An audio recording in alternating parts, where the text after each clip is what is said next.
All right, back here with Capt. Marty again. He's got another great story for us. But Marty, before we get into whatever story it is you have, we were talking a little bit before we cut the mics on, and you were saying something about how alcohol and rattlesnakes don't mix. What the heck? What do you mean by that?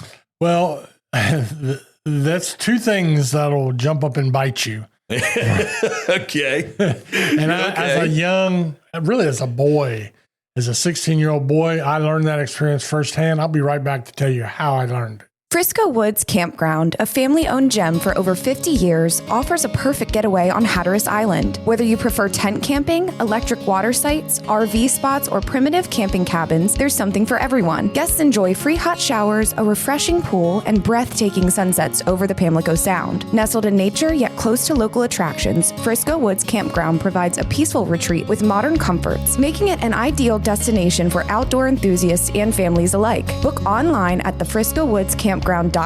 Frisco Woods Campground. 50 years of memory making on Hatteras Island. Red Drum Tackle in Buxton is the oldest complete tackle shop at Cape Hatteras. And being the closest tackle shop to Cape Point, Red Drum Tackle has been welcoming fishermen to Hatteras Island with a wide selection of bait and tackle, skilled custom rod builds, rod and reel repair, expert knowledge and information since 1974. Red Drum Tackle knows how, when, and where to fish. To acquire this fishing brain power, visit them online at reddrumtackle.com. Red Drum Tackle, the oldest complete tackle shop at Cape Hatteras and the closest to Cape Point in Buxton. So the important part of this story, Justin, is that I'm going to tell it from two people's point of view. One would be mine, and one would be from my little brother who was sitting on the dock. And here's how that played out. I grew up in Ponce Inlet, Florida. You know the story. Mm-hmm. At the foot of the Ponce Inlet Lighthouse, 200 yards from the old south turn of the original beach course that NASCAR was founded at. You know, and I'm reading a book about that right now. It's a new book. It's called NASCAR Mavericks. Okay. It's so good. And there is so much history about that turn, that old bank turn where they went from the asphalt road down on the beach. But there was also a community of fishermen, much like Wanchese. Nowadays, not so much. It's more condominiums and beach homes. But it was just the coolest place in the world to grow up. The inlet was a half a block from my house. The ocean was a block, and the intercoastal waterway was a block. I was at the tip of the peninsula. Really cool. And when we moved there, my sister's like, "Oh, Dad, why have we moved here?" My dad worked for NASA down at Cape Canaveral. And me and my brother's like, "Dad, thank you for moving." Yes. It was like a fishing community. So I grew up hanging around the docks, going out in the summertime. We'd catch live baits for them. And we'd do things as dock rats, which you were one yourself at one time. At one point, yes. Hanging around the dock, earning a buck here or there, swimming. Yep. Just having a great time. Trying to find a way to entertain ourselves. Absolutely. Yes, around the water. I wouldn't have traded that for nothing. Good times. You know, it was good times. But when I got a little bit older, when I got into high school, I started, there was all headboats, big headboat. A headboat is a boat that charges by the head, usually carries 30 to 70 people. And in this case, they were bottom fishing headboats that went offshore. And I started riding out on a headboat, and then I started helping as a bait boy. But then Captain Jake Stone on the Flamingo said, "Marty, I've seen you around the dock. You do a great." I would clean the boats for him, And he said, "Why don't you this summer be my second mate?" And I was like, wow, 16 years old, 15 years old. And I couldn't believe my good fortune. Everybody else was working at the movie theater, like selling popcorn. I was going offshore. Hey. And not only was I going offshore, I was going with Captain Jake Stone, who was in our area was called the Dean of Skippers, retired Navy, a full career retired Navy commander, 6 feet 5 inches tall, bald headed as could be. And when he got mad, his head would light up like a glow plug, all the blood vessels. Oh, my Lord. Liked his peach flavored brandy, even sometimes while we were fishing. But Jake was a great mentor and taught me ropes and knots and navigation and all those things. Such a good teacher. I think that was because of his Navy career. He was used to teaching. Right. But one day we had a group, and it was a charter. That's rare on a headboat.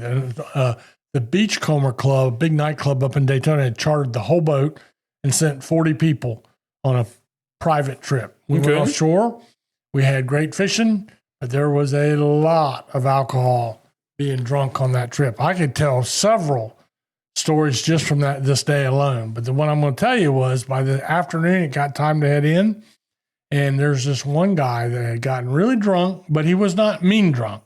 He was happy drunk. He was silly drunk, but people kind of got like, go sleep it off, whatever. Yeah. Nice group, and they tipped well and all that. So we come in. Now, I mentioned in the beginning, this story is told from 2 points of view. My little brother was following in my footsteps, and he was down. He rode his bicycle down from the house. He was sitting on the dock waiting for us to get in so he could help clean the boat for $2 a day is what we got for scrubbing a headboat down. And he saw the Flamingo coming up the channel, But then not too far before it got to the dock, let's just say 500 yards, we stopped. Now back to my point of view. On the Flamingo, we're coming up between the beach side, the peninsula, and Rattlesnake Island, which was a big, around here you call them dredge islands, spoil islands. Yeah, spoil, okay. Like you have outside of Wanchese, It's one of those. So it got the name Rattlesnake Island for a reason. And as we're coming up the channel, there's a big rattlesnake swimming across the intercoastal waterway from Rattlesnake Island, heading to the beach side where everybody's homes were. And Jake said, God, we got to kill that snake before he gets over there where all the kids are playing. That's the little shoreline where we all swam and played. Uh-huh. Well, the first mate was George Francis. I didn't know rattlesnakes could swim. Oh, yeah. Oh, my gosh. Almost all snakes can swim. Okay, good to know. Sorry. Yeah, cottonmouths aren't the only ones. Okay. So, anyway, Captain Jake told the first mate, George Francis, he said, get the rifle. We got to shoot that snake. Well, we had an old military surplus piece of junk. Okay. Whatever caliber it was, bolt action. It looked like it came over in World War I, not World War II. And we used it to occasionally shoot a big shark, if we had to. So we're stopped, and we turned the boat sideways so the rattlesnake would butt up against it. That's what my brother saw. And all he saw was, why did the Flamingo stop? Why did it turn sideways? And the next thing he hears is loud gunfire. Now, he's on the dock thinking, oh, my gosh, what is going on? Yeah. On the Flamingo. Well, George, you're trying to shoot a moving snake from the boat with a rifle, not a shotgun. Yeah, I was going to say. He shot like 2 or 3 times and just missed. Well, about that time, my little brother, he heard several rifle shots. Back on the boat, that old drunk guy I was telling you about, really drunk, he was watching. He was looking through the crowd, and he's like, man, they're never going to hit that snake. So he gets it in his own mind. He goes back to the fish box and gets a gaff hook. A gaff hook is what we use to pull groupers and things over the side. He elbows his way up through the crowd. Nobody's paying any attention to him. Everybody is hanging over looking at this big rattlesnake. He comes up there, pushes George out of the way with the rifle, and reaches over the side and gaffs that snake. Perfect shot. I couldn't have gaffed a snapper grouper that good in a million years. And flings it over the side in the boat. Oh, right no. over the side. He thought, oh, no. We'll kill it with a knife or something. Well, so now my little brother sees the Flamingo stop, sees the Flamingo turn sideways, hears 3 loud gunshots, and now he hears 60 people or 40 people screaming at the top of their lungs. Oh, my gosh. So he's like, I don't know. He runs into the fish house. Right there, the little booking place at Timmins Fish Camp. Call the police. Oh, no. Police. The Flamingo's right down the river, and there's a shooting going on the Flamingo. So now we have a live rattlesnake, a really drunk guy, and a first mate that is not happy.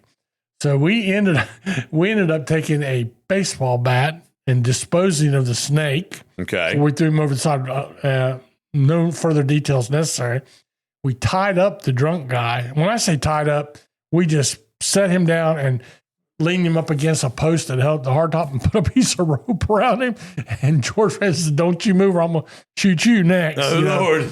And then we returned to the dock, and people all there every day when you came to the dock, there was 50 to 100 people, just like Oregon Inlet or Pirates Cove, to see the boats come in. Great, great fun and experience. but nobody had a clue what had happened to us. So bottom line is everybody went home that night except the Rattlesnake, and the kids that lived over there on the shoreline never got bitten. But it's one of my favorite stories from my days with Captain Jake Stone on the Flamingo.